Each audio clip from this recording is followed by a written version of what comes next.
All right, guys, welcome back to another episode of Cult of the Living Dead. This week we are watching Return of the Killer Tomatoes, the sequel to Attack of the Killer Tomatoes. As always, I am your host, The Dale, followed by my co-host, Mr. Cea. Yep. So, Return of the Killer Tomatoes, starring George Clooney himself.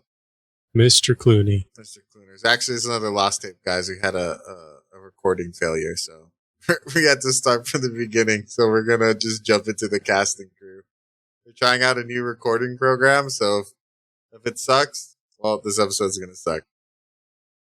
All right, so it's directed by John De Bello. He's basically did all the Killer Tomatoes movies except for the latest one, Attack of the Killer Tomatoes, like Organic Intelligence. Which seems hilarious, but it has a 7.2 on IMDb, which is kind of wild. It kind of makes me want to watch it. Yeah, I was gonna say that I'm kind of down to watch it, but I feel like we need to go through all of them. So John De Bello, Costa Dillon, and Stephen Peace all wrote the movies. They basically worked on all of them. This is kind of their claim to fame, is working on the tomato movies. Be like you, me, and Twan making our movies. Yeah, just making like a B movie franchise. Yeah, This would be kind of funny. that sounds kind of fun. Yeah. After this, we only have 3 more, or I guess 2, and then we catch up with the most recent Killer Tomato. Yeah, we got to throw the next one on. It's kind of like the rule. Yeah. Okay. So hopefully we don't get it, but imagine we get it like immediately. that'd be funny. That'd be crazy. Well, the music was done by Neil Fox and Rick Patterson. They both worked on a couple of the movies. So another one that John De Bello did was Happy Hour. And a lot of these guys are also on Happy Hour. It kind of feels like they're like a crew. Mm-hmm. And they did all the tomato movies going forward, I think, except for the last one. So they did Killer Tomatoes Strike Back and Tomatoes Eat France. Nice. And then the movie stars Anthony Stark as Chad Finleader. He was in License to Kill, Repossessed, and now we Nowhere to Run. We got George Clooney himself as Matt Stevens, which is kind of hilarious to see a movie with George Clooney. If it gets cut out, we had a whole discussion about George Clooney being in this fucking movie, and like this is his how he even became like a huge star. Coming hot off of ER to this is kind of like kind of wild, and then chaotic ending up behavior. Being where he is now, like he's like a legit like A-list actor. Yeah. So he was in Dust Till Dawn, Michael Clayton, the Oceans movies. He's in all kinds of stuff. He's like he's a really good actor. He's really well known. Up in the Air is another good George Clooney movie. We have Cara M. Waldron as, George Clooney played Matt Stevens. I don't know if I said that. Cara M. Waldron as Tara Boomdi.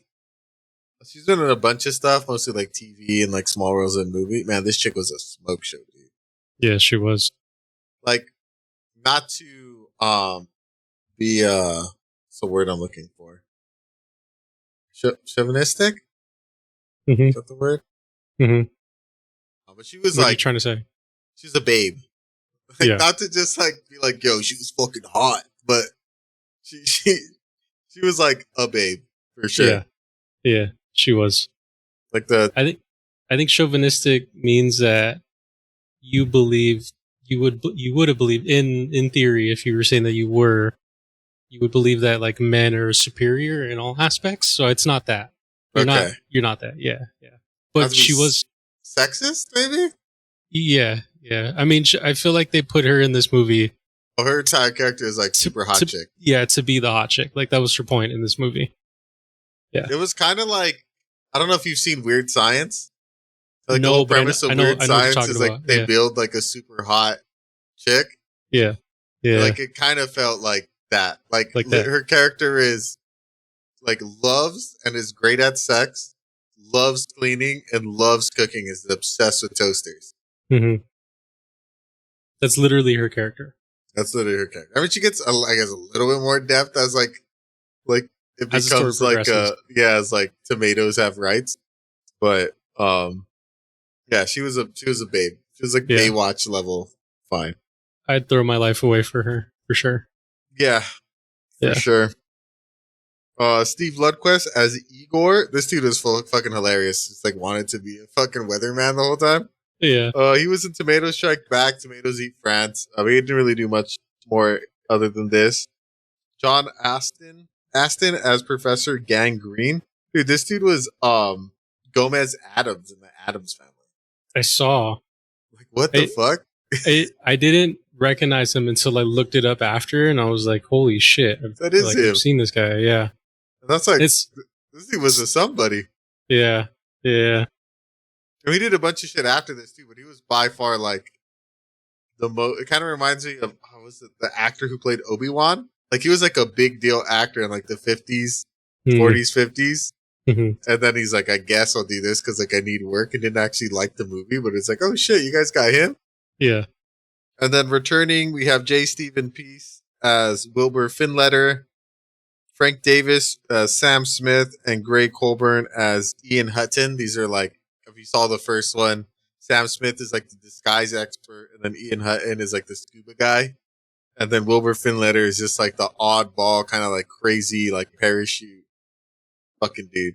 Like how he carries the parachute the whole movie in the first one. Yep, the whole Like, movie. The whole time he's just hanging on to it. I like when he gears up too. So like, we're coming out of retirement, boys. Like he brings the parachute with him. Mm-hmm. That's fucking hilarious. Yeah. I love a good like montage getting ready kind of thing. I wonder, let me see if I have it for the audience. I don't think I got that far though. No, I don't have our grades for Attack. I should have listened to see. But if I remember correctly, I think we all gave it like a C minus. Like we didn't hate the movie. We didn't love it either. I think the one thing I did enjoy about this movie before we get into the synopsis is that it's knowingly knows it's bad and it like makes fun of itself the entire time. 100%. This is like the most parody early meta parody I've ever seen. Yeah. It like breaks the fourth wall like constantly. Yeah. Just immediately making fun of itself. Even in the beginning of the movie, it makes fun of itself. Yeah. Yeah. I mean the whole intro is great. We'll get into it right now. Well, I think we'll get into it. I think as we've been doing it, if you guys are new to the pod, or returning, it's been a while. We kind of break it down, character, setting, all that stuff. It's kind of hard to do with this movie. Probably just going to talk about scenes we like because like the acting isn't all that great, but we'll get into it. All right, let me synopsisize and we'll start breaking through going through the movie. So years after the Great Tomato War, tomatoes remain outlawed across America. Delivery boy Chan Finletter dreams of living an ordinary life, but everything changes when the eccentric Professor Gangreen secretly begins creating genetically engineered tomatoes capable of transforming into human beings. His greatest creation is Tara, a beautiful tomato woman who escapes the laboratory and discovers the human world, while Chad unknowingly falls in love with her. Meanwhile, Gangrene plots world domination using an army of disguised tomatoes hidden throughout society, joined by television hosts Wilbur Finletter, pizza entrepreneur Matt Stevens, and an increasingly confused group of heroes. Chad must stop the professor before humanity is replaced by killer produce once again. Rather than attempting to suspense, the movie constantly interrupts itself with fourth wall jokes, fake production placements, visual gags, and direct conversations with the audience. Every scene seems determined to top the previous of pure ridiculousness. It was a ridiculous movie. It's super ridiculous. It's more ridiculous than the first one. Yeah, 100%. I think in different ways, though. In way more like meta, like we know we did this already, so look at we're gonna do it again, but we're gonna make fun of it as we're doing it. Yeah, I feel like the first one was more like let's do a bunch of gags and like kind of parody shit. And this one was like, okay, we know the first movie was dumb. This one's also gonna be dumb, and we're gonna constantly reference the fact that we know this movie's dumb. Yeah. I actually, spoiler alert, I enjoyed this movie a lot more than I thought I was going to coming into it. I thought I was going to absolutely like be like, oh, this is trash. I was kind of dreading watching it a little bit. I mean, coming off of all the movies that we've been watching, like Odysseus to this. Yeah, I Like get we it. saw the Odyssey, and then I think a couple days later I saw Obsession. I was like, "Yo, these movies are so good," and I'm like, Yeah, "Fuck, I'm gonna watch Return of the Killer Tomatoes starring fucking George Clooney," and he's not even the main guy. he's not. He's the most like side character ever. He's just a dude. Yeah, he's just a dude. Yeah. Well, I guess the music is like, you know what? We could go over the music a little bit before we get into the characters because I do want to talk about George Clooney as a side character. Hmm. The music itself was kind of meh, but I did like how they brought back the like stupid like made up songs. Hmm. That was great. Yeah, me too. I think that was a little bit of the charm from the first movie that they kind of like continued into this one. I don't beyond the like movie specific songs. I don't really remember any of the other like music in it. You know, it's not like 100% memorable beyond the lyrics that they like wrote for this movie. Yeah, Yeah, but I mean, it worked. Like they needed. I feel like they needed to do that because that was what the first movie did. So, yeah. like the first one's whole premise or the way they beat the tomatoes is they play like the worst song ever conceived, and like the tomatoes can't handle it, and that like kills them. Hmm. And with that one, they kind of go with that same premise, but now the tomatoes, like turning it from human to tomato, is based around music, which I thought was interesting. Yeah, it was they changed into a lot. It was like they changed into like a woman, changed into Like the was it Rambo guys. yeah, just like yeah, actual Rambo dudes, like soldiers. It was like super And roided out dudes carrying machine guns and like yeah, armored fatigues. and it was all based off of the music that they would play, right? Like if a Mm-hmm. specific song were to come on, it would change them into something specific. That and a quarter. The quarter, yeah, So I was the fucking like Igor, was he was a tomato man too, right? yeah. I think I'm pretty sure it was He was a tomato man that wanted to be a weatherman or Weatherman, news anchor. a newscaster. Yeah. Right. He was like my favorite like side character. He was funny. Yeah. He was good. Mine's just Tara. Yes. I concur. Tara was up there too. But Igor was like the comedic side villain character. Yeah, he was surprisingly like kind of funny in the way that he reacted to everything. Yeah. Cuz he didn't really do anything. No, Hey, he when you like think just about it. followed Chad everywhere and like kind of monitored him until like the very end. But Yeah. Just like a real newscaster. I like how when he saw the guy doing the news, he's like, "That's gonna be me one day." Huh. Just a fucking movie, dude. Yeah. What about I guess we get into the characters. What'd you think of sticking with the bad guys? What do you think of Professor Gangreen, Gomez Adams himself? Played a good like wacky scientist villain. He was a little creepy later on, like when he was explaining what Tara's main purpose was. To like, what did he say? Something about like men have needs or something like that. She I was was there like, to like satisfy his needs. I was like, this guy's gross. But I mean, he gives that off. He does really well, and like a mad scientist. Thought he was enjoyable. He was a good mad scientist. I think he brought a lot of that, like even with his facial expressions too. Like he did a good job of looking crazy. I feel like in the scenes that he was in, he like had the most pull. Yeah. Yeah. I think he was probably by far like the best actor. Yeah. Did he did this? Oh yeah, because the Addams Family that he was in was the old like school the Addams 50s. Family. Yeah, it was like the first one. Yeah, so he's had some experience in what he was doing, and you can definitely tell. Yeah, I think he has the largest filmography of the bunch. Hmm. Yeah, he did a good job. I enjoyed his campiness. Mm-hmm. I love that his name was Gangreen. Mm-hmm. He was a dick, He was fucking creepy as fuck, and I like how they made you hate him like pretty instantly. Yeah, yeah, He was just comically a villain. he was. Which I think was interesting because I think Igor was like a villain, but more like because Gangreen told him to do things, but he wasn't like super. Like he didn't do super evil shit. He wasn't really villainy. He was what do you call it? It's like a henchman. He was like yeah. I was thinking of goon, but Yeah, like a goon. yeah, Yeah, yeah. He was that. He was just lurking in the shadows, just kind of reporting. I liked when Igor would like laugh. His like laugh would be kind of evil, you know. yeah.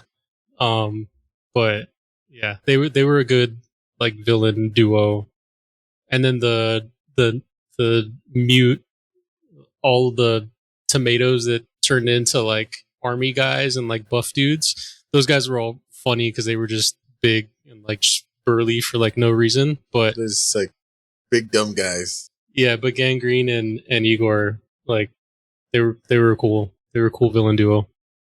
What'd you think of Finletter? Finletter Was was that this? I didn't recognize him. You know, I was like, I remember this guy being like taller and lankier. It's the same guy. Peace. is it really? Is it not? Can I imagine that? They just recast everyone? That'd be kind of funny.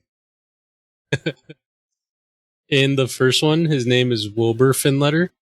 In this one, his name is Wilbur Finletter is there. I wonder. So there's also a Chad Finletter is our main dude. I Yeah, think this- Wilbur J. Stephen Wilbur's. Peace. I think Wilbur's the The uncle it's the uncle. That's what it is. That's what it with is. this Yeah. fucking pizza shop where they don't have tomatoes. That was what I was gonna bring up, the Finletter and their pizza spot. Those pizzas sounded so disgusting. Yeah, so horrible. What?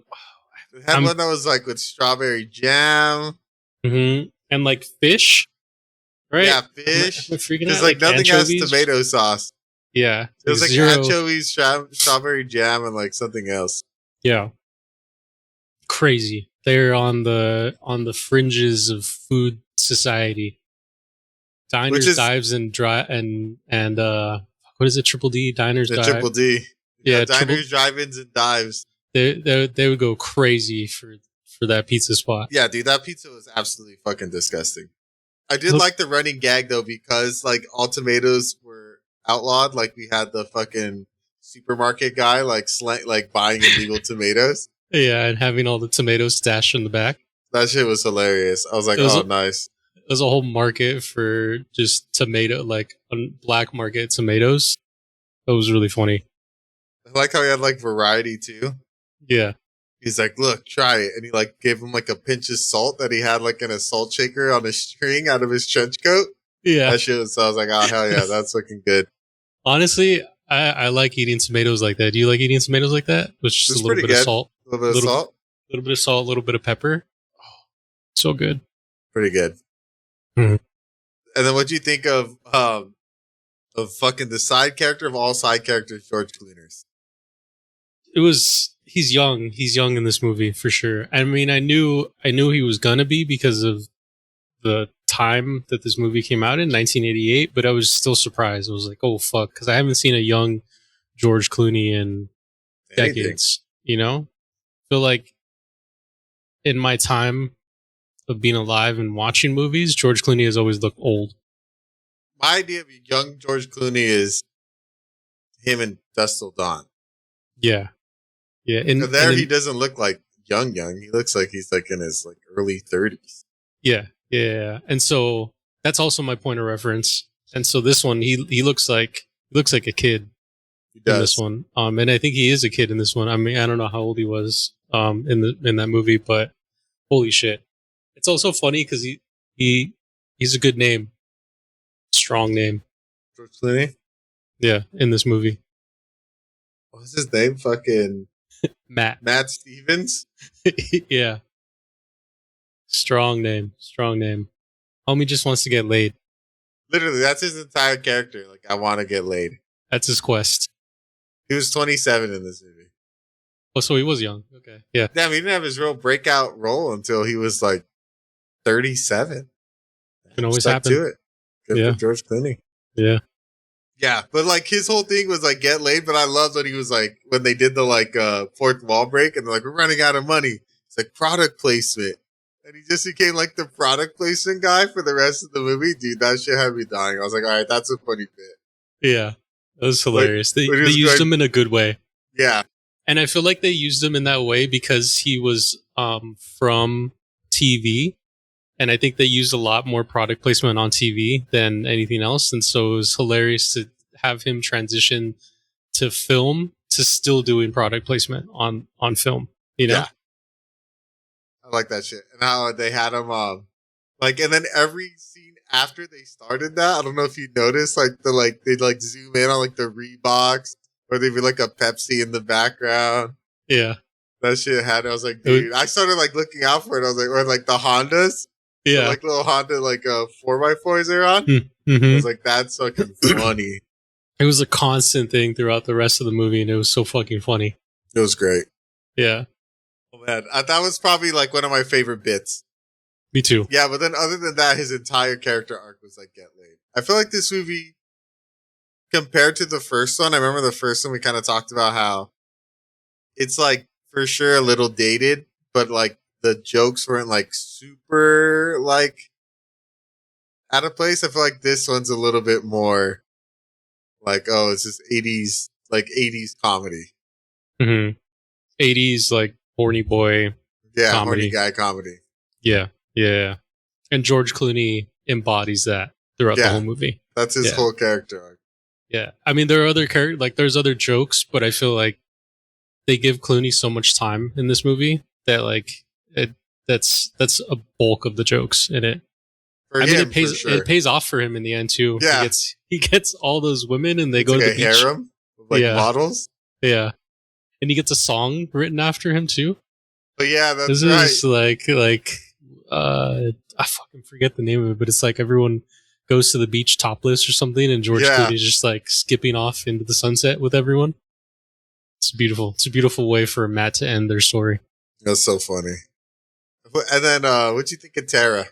And we touched on it a little bit. I don't know if that was in the last tapes. I think it was. Tara, I would do horrible. I would go to war for Tara. Damn, the face that sold 1,000 ships. Yeah, yeah, pretty much. Yeah. I mean, if it's in the lost tapes, like we said, Tara's like she's just a babe. She's just like she's just hot. Yeah. Like you compared her to arc is like she's like a Baywatch chick. Yeah. You compared it to the Weird Science. Yeah, the Weird woman. Science, like kind of that archetype, just like hot chick created to be hot. That's her whole thing. Like her entire character arc is she loves sex and she knows like 600 and something sexual positions. She likes to clean and she loves making food, especially toast. She's like obsessed with toasters. Makes hella toast. But she does get a little bit of development though, which is nice. Yeah, her character does have growth because she becomes like the focal point of the movie, which is like tomatoes have feelings too. Yeah. Yeah. They're not all bad. Yeah, she's the only reason why people are like, okay, tomatoes can have feelings because of the things that she does. And FT, yeah, also. Her younger brother. I feel like it's more her though, right? Because without her, we wouldn't have had FT there. True. Also, we need to explain who FT is. So FT's her younger brother. He's a failed experiment. He's a furry tomato. And he's literally just like a little fluffy, furry thing. It's probably like the size of a dodgeball. And he's like furry with like vine legs. And he's like, and he just makes like a bunch of like weird ass noises when he talks. Yeah. But he saves the day. He's like hella clutch. Yeah, FT's a homie. FT's a homie in the end. He's mad clutch at the end. Yeah. And he's kind of the bridge, him and Tara, that like introduced the world to tomatoes being cool. Mm-hmm. Not all tomatoes are evil. They were only evil because people were eating them. Yeah, in the first one. Yeah. Does that mean you still can't eat tomatoes in this world? Otherwise, tomatoes are going to get mad? I think so. I think they're like coincide with each other. Okay. And then we have Chad Finletter. Mr. He was Finletter. alright. He was cool. His whole character arc was like, I'm in over my head all the time. Mm-hmm. I didn't I didn't like him as much as I thought I was gonna like him. You know, I think it was because there was so much other stuff happening. I think all the side characters were really cool. Like Gangreen was really cool. I think Finletter's like the like the everyman, you know, that Yeah. you're just supposed to relate to, and he's just going through all this shit. But there are better characters in this, and I'm not talking bad about him. I think he did okay. He's the reason why Terra gets saved and FT gets saved and all this other stuff, you know, because he's I, also vouching for Terra. I thought it was an odd choice when that like George Clooney wasn't the star of this one. Yeah, I know. But maybe they brought him in just, you know, when they bring in like someone really famous for something, Yeah. like a small movie. Trying to think of something and they like don't use them that much. The only thing I can think of right now is Zendaya in the Odyssey. Or like Christian Bale in fucking Thor: Love and Thunder. Yeah. That's true. Yeah. He was a main villain though. I guess that's true. Yeah. That's true. He's got to be way more side character. Oh, like James Franco in Alien. Yeah, what is it? Dies all quick and Romulus. No, not Romulus. Requiem. Yeah, Alien Requiem, where like he was on the poster, James Franco in an Alien movie, and everyone's like, "Oh shit!" And then he dies in the first like 2 minutes. Spoiler alert for anyone that didn't see it. Sorry, Dies so fast. Danny McBride lives way longer. Danny McBride too, yo, yeah, hell yeah. But Danny McBride's character was cool in that movie.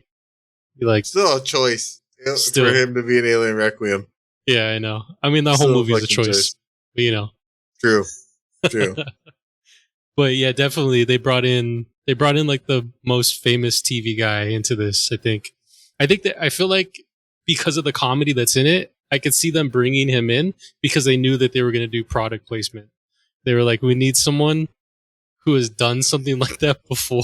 Who's going to sell the product? Who's going to sell our products? And it's going to be George fucking Clooney from ER. George Clooney. I wonder what he thinks about this movie looking back on it. I hope he loves it. You know, I feel like these movies are like, these got to be like just passion projects. Like you just do it because it's fun. You know? Maybe, or maybe he like, because he did do ER. I don't know. Maybe they paid him a good amount. Maybe he was just trying to like diversify himself. I don't know. Yeah. Well, maybe he's cool with the director, a la Matt Damon in Eurotrip. Maybe. I mean, he was trying to break into the movies, like actual movies. Yeah. So this might have been his like fucking starring role. Let's go. Yeah, just like an attempt to like do it. He did it. I remember George Clooney is like a prime example of a TV actor that actually managed to successfully transition to the big screen and be successful. Like really successful. Like really, really successful. He has so many movies after this. So many movies. So what do you think of the overall plot? Sorry, but wait, I want to talk about the characters that they bring back from the first one. Oh, the scuba guy and then the disguise guy. I'm blanking on their names right now, but I like that they bring them back as like a reunion. Like, all right, guys, we got to do this again. We got to go up against the tomatoes. Like Sam Smith, the disguise guy's like, I work for the FBI, the Federal Vegetable Inspectors or something. Yeah, I was like, that's funny. Yeah, and I like that when they first call the scuba guy, they call him. And he picks up his phone in water. They're having a conversation, but this dude's under the ocean somewhere, just like full scuba gear, just having the conversation. Like, all right, I'll be there. And then he like hangs up the phone, and then all of a sudden he talks appears. His cards. Yeah, it's so hilarious. That was pretty good. Yeah, especially because they were from the first one, you know. So like that was a good callback joke to like if you had seen the first one or not.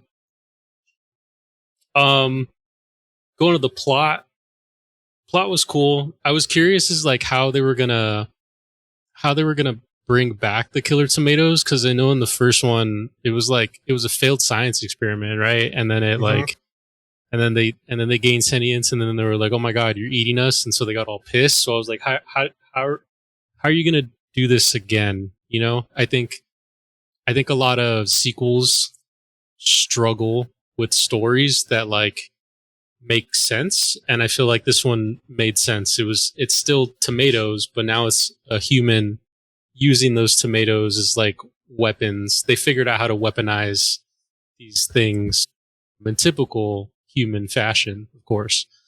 So I feel like it was kind of cool, like a cool twist to it. It made sense in my brain.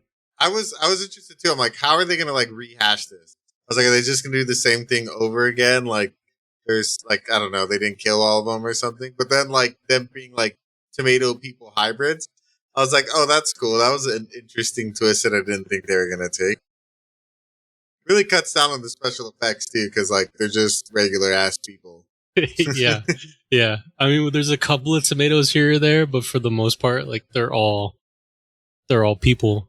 Like in the scene when they're in the lab and it's all the buff guys, and then who rolls in with the machine gun? I'm blanking out on that, but I know he like starts blasting, and then they turn back and everyone's just a tomato on the floor after that. Yeah, that was funny. Yeah.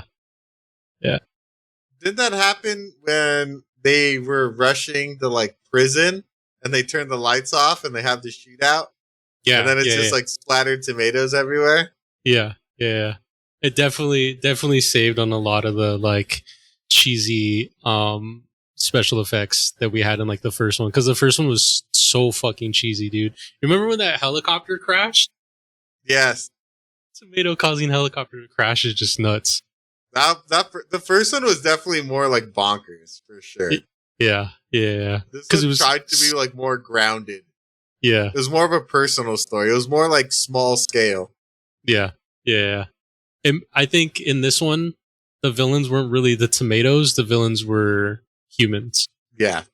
You know, it was Dr. Gangreen. Like he was the real villain, rather than in the first one, it was tomatoes going mad because we were eating them. So yeah, it was an interesting shift. I like too how like when they go to the prison and they go to the like old Secretary of State or like aide, and it's just like former White House aides, and they're all like playing golf, like drinking martinis.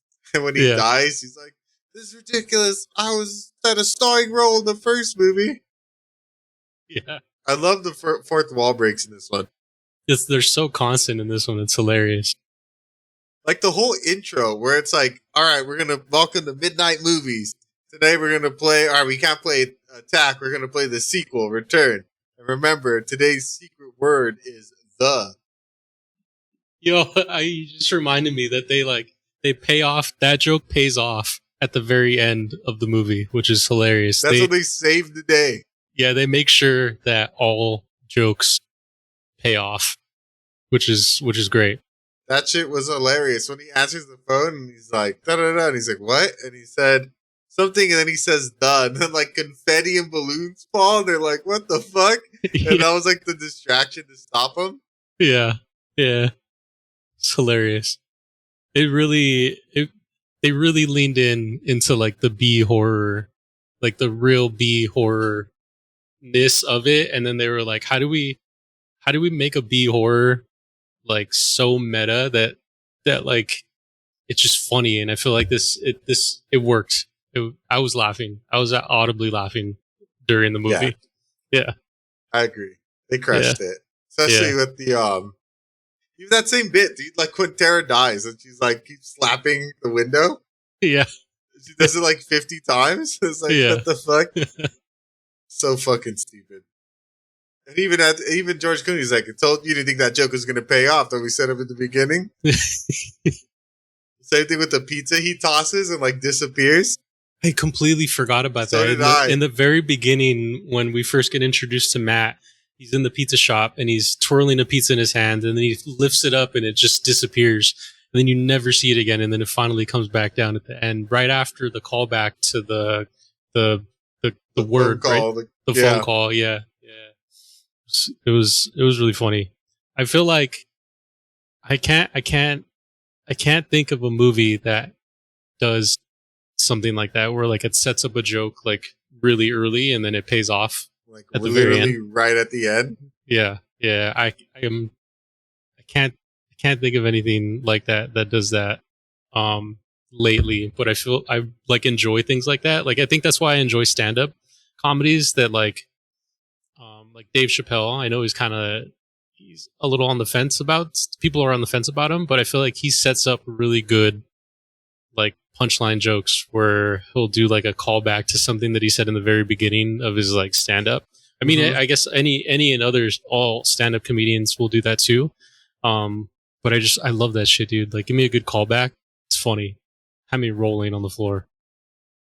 Yeah, it was great. The comedy I actually kind of enjoyed in this movie. hmm Even though, I think Matt's character is probably the most potentially problematic because he's But literally just there to get laid. super sexist. Like he's like Um, has girls like filling out like a win a date with Rob Lowe yeah, yeah, contest. and then he's actually just taking it. He's not really Yeah, doing he's it like for the Roblo. consolation prize.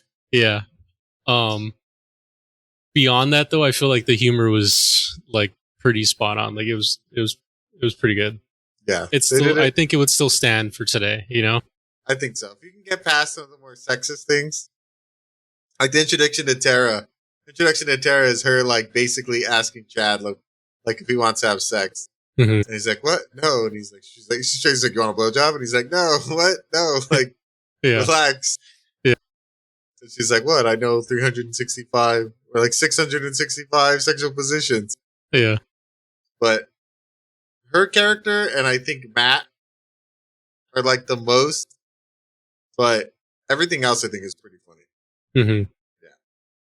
Matt's character never really has any growth, but Tara's character does. Yeah, Matt doesn't he doesn't grow. Matt's don't grow. Didn't happen. He grew tomato women, I guess. He did technically, I guess that is his growth.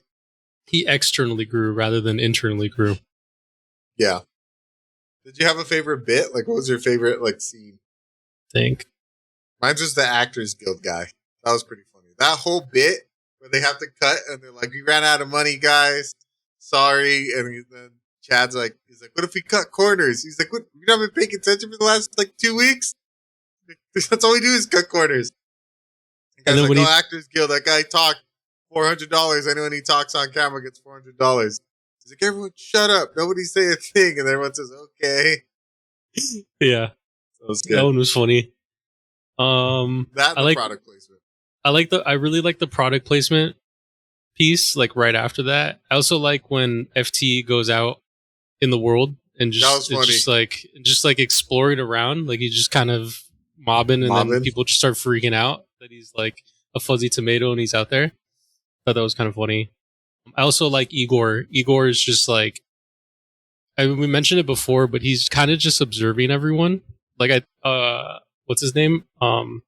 What's the main villain's name? Gangreen tells Igor like, "Yo, go follow them, go see what's going on, like keep me updated." And he literally does that, but as he's doing that, he's pretending that he's like imagining that he's like an anchor, and I thought that was really hilarious. That was funny. Yeah, yeah, he's definitely my like favorite side character Fucking because he's Igor. just dumb. He's just a dumb dude. Like he has one name. His name is Igor. It just reminded me of like Igor and like Frankenstein. You know what I mean? But Yeah. like he just has one purpose to just be that one dude. This is like Yeah. whole thing. Yeah, yeah. Yeah, it's And pretty then good. the scuba guy when they call him and he's like in the ocean and he answers the phone and he has the card. So that was great. That was Like also very good. I like dumb humor like that. Yeah. It's especially with this. Like I feel like that works in this. You know. Mm-hmm. Yeah, that was pretty good. Fucking Igor. Oh, man. I'm trying to think. Was there anything else in the movie? Did you see the carrots at the end of the movie? Oh, yeah, they're eating the carrots. Was that supposed to set up that they're going to be like bad guys? At the end, I don't know if it says it's post credits, and I don't know if I sat and like listened through the whole credits, but I remember at the end there's carrots with rifles and they killed the humans. Really? Yeah, yeah, I didn't see that. yeah, I was like getting ready for bed. So like Yeah. I got the credits and grandma being like, "Hey, they worked really hard on this. You better watch these old credits." yeah, Now I should have stood to the end so the carrots rise up. yeah. That's Yeah. funny. I wonder if that's what the third one is about. That'd be hilarious. We'll find out soon enough. We'll find out. That's so funny. Oh man, that's good. I like a setup like that. Mm-hmm. Was there anything else in the movie that you wanted to talk out that that really stood out? No, I feel like this is like it's an easy movie, you know? It's Yeah, not super hard. I don't think it's saying like anything super deep beyond like consumerism is like funny. Like it's like a joke and like it's just a big parody, you know? Big parody of a B movie. It's like a B movie making a parody of itself. So yeah. yeah, I don't think it does, to me, I didn't pull anything like crazy from it. And I would try it, you know, especially after coming off of the Odyssey, and we've seen some like really wild movies. So this was a nice switch to something a little bit easier. I agree. I appreciated it. Like, I admittedly was coming into it, like, kind of dreading it, being like, oh man, it's just obsession. Honestly, watching some good stuff. I'm like, all right, I guess we'll watch this movie. And I was like, oh, you know what? I could have, it came at the perfect time. This is a stressful weekend I had, and like, it was funny and like, turn off your brain, just like, oh, this would be stupid, but it was cool. I enjoyed it. Yeah. All right, should we get into our reviews then? All right, I believe, was this my pick? Yes, it was. This is my pick. All right, so I'll go first. So Rotten Tomatoes has this movie at a 0%, with the popcorn meter having it at a 49%. IMDb has it at a 5.3, and Letterboxd has it at a 3 out of 5. So I give it like, I think, a kind of a high score, all things considered. I gave this movie like a C plus. I enjoyed it. Like, is it a good movie? Nah, it's not a good movie. But like, is it an enjoyable movie? I think so. I had a lot of fun watching it. I thought some of the comedic beats were pretty funny. Some of the bits that they had, especially the like product placement and like fourth wall breaking, were done and well enough that like it kept me laughing consistently and like gave me something to like, especially with the product placement that I like noticed and looked out for and like would verbally laugh when it was like so obviously done. I really enjoyed it. Does it hold up? I think in ways it does. It is a little dated with some of the like misogynistic humor. George Clooney's character is kind of just like a horny guy the whole time, so like it does have some of that like horny dude humor, which, you know, it's not for everybody. But if you enjoyed the first movie, I think it's worth watching this one. I think it's different enough from the first one, and it tries to do something different, which I actually appreciated. It doesn't just like rehash the same story. And I thought it was pretty successful. I thought it was pretty funny. So I'd give it a C plus. I recommend it if you're into like dumb B horror B comedy movies. You should check it out. It's actually a pretty solid sequel. What do you think? I'm right there with you. You took all the words out of my mouth. C. I give this movie a C. It's for sure a B movie, and I think in the B world, I think it's a C. I think it's fun. It's definitely like a turn off your brain kind of movie. I feel like I would put this on during like a party and, you know, just like have it rolling in the background, because it's just one of those like, I feel like you can jump in at any point in time and watch it and still be entertained, because it's just comedy all the way around. I wouldn't take it like too serious. The movie itself they don't even take it serious themselves, you know, like they know what they're doing. And I think they did it really well. I think this is a good example of like a sequel for a movie that, in my opinion, like did pretty solid for being a sequel. And oftentimes I don't think sequels like do too well. But this one did a good job of like adding to the story. So right there with you. I don't want to add like too much other stuff, because this one wasn't like a thinker movie, you know? Just like coming off of all these other movies that we've been seeing, like really heavy, deep, intense stories, you know? Yeah. This one was nice and easy. It's a nice palate cleanse for sure. For sure. I think it was the right movie at the right time for me. You know what I saw right before this? What'd you watch? The Death of Robin Hood. Oh, interesting. Was that good? Oh, dude, so good, so good. Wolverine. I saw this joke on Letterbox, and it was like they locked Hugh Jackman in an A24 box until Doomsday, and I love it, dude. He was so good in that movie, but that movie is so emotionally intense. So Going from A24. going from that to this, it was hilarious. I was like, this is so light. Like I needed something light after what I just watched. So yeah, it It was was like the piece of ginger after you're in between sushi rolls. yeah, pretty much, pretty much.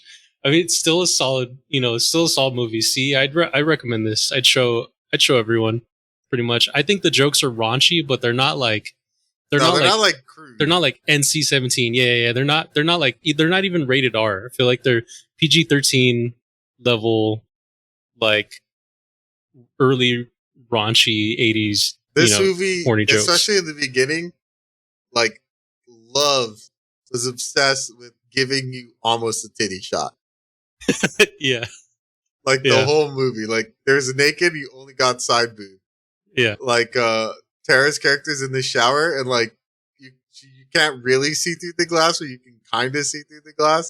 And then everything she wears afterwards is just like accentuating like her breasts. So like she's running, her boobs are just like bouncing all the time. It's just obsessed with it. Yeah. But, like yeah, it is raunchy humor for sure. Yeah. But it's not like aggressive. Like No, I it's feel not like aggressively raunchy. my grandparents would probably be able to watch this and they'd probably laugh at it, Yeah, So I could see that. yeah. Yeah. All right, guys. Well, check it out, man. I think it's a good, fun, lighthearted, like comedy movie. A C from the both of us. It's pretty solid, man. Like, is it stupid? Absolutely. Like, it's not good, but it is. But it is If good you like, in if you its like own B way. comedy, it's a good B comedy. Yeah. Yeah. It's definitely solid. I want to bump on my score. I want to give it a C plus, B All right, minus. C Yeah. plus, B minus. Oh Yeah. shit. Because honestly, I did enjoy it. I really did enjoy it. It's not the best. It's not, but I was like laughing, like, oh shit, this is gonna be stupid, but it's actually Yeah. Because I pretty think good. there's like sweet spots, and I feel like we've talked about it before with like other B movies where they're like they don't take it too serious, and they know what they're doing and they just have fun with it. This feels like that kind of movie. Like they knew that they were just making something just to have fun, and I feel like it worked. It paid off. All those jokes that they set up, perfect. I agree. All right, guys. So you got to check out Return of the Killer Tomatoes. It's that time of the day. It's time to wheel it and deal it. It's time to spill the wheel. I added a Killer Tomatoes Strikes Back or Strike Again just because fuck it. Every time we watch one, if there's a sequel, we got to watch it. Was there anything else you wanted to add? I don't have anything, no. But if any of our listeners have anything, send us a message on Insta, and we'll add this in, and we'll add it into our will. Hell yeah. Yes. Message us and we will add it. All right. It's your turn, Cea. It's your pick. So if you guys are joining us for the first time or you don't remember the rules, the way the wheel works is you spin the wheel. You have three options. You can either stay with what it picks, spin again, or choose a movie you really want to see. The only caveat is you cannot choose Ed Wood. All right. What are you looking for, Cea? I like where we're at with the B horror. I want like another like B horror, or bring us back to like foreign horror. I want horror. Horror movie. I want an action movie. Give me something. An action movie or a movie that's like a weird kind of like makes you think movie. Oh, yeah. See what we get. We get Ed Wood. Ed Wood would be crazy. We can't do Ed Wood without Tuan though. I know we got to bring him back from Uruguay. From fucking Uruguay. Maybe I'll take it off the list because we gotta wait for Tuan. Down to what we get. Ooh, just past Ed Wood. Josie and the Puppycats. Heroic Times. World's End. Stay tuned. Oh, Bone Tomahawk would be sick. Best of both worlds.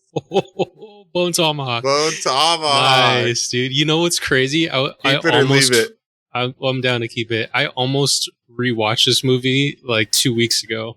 No and then way. And then I remembered that it was on the wheel, and I was like, no, I'm gonna save it for the wheel. Bone tomahawk. Hell yeah, this movie rocks. Yeah, I love this movie. I've only seen it once though. Same. Yeah, and that's how much of an impact this movie had on me.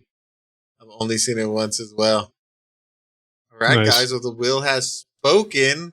We are watching Bone Tomahawk. This is a Kurt Russell movie. It's like a Western. We've both seen it once. We both really liked the movie. We'll see how it holds up. Came out in 2015, so it's 11 years old. Damn.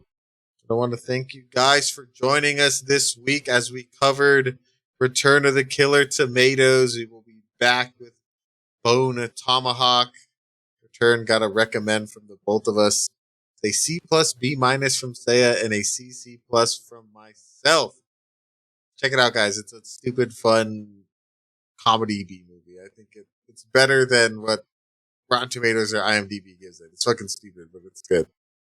But if you guys haven't done so already, give us a follow on our social medias. We're on Instagram, TikTok, X/Twitter, YouTube, and Threads. As always, I have been your host, The Dale, followed by my co-host, Mr. Cea. Adios.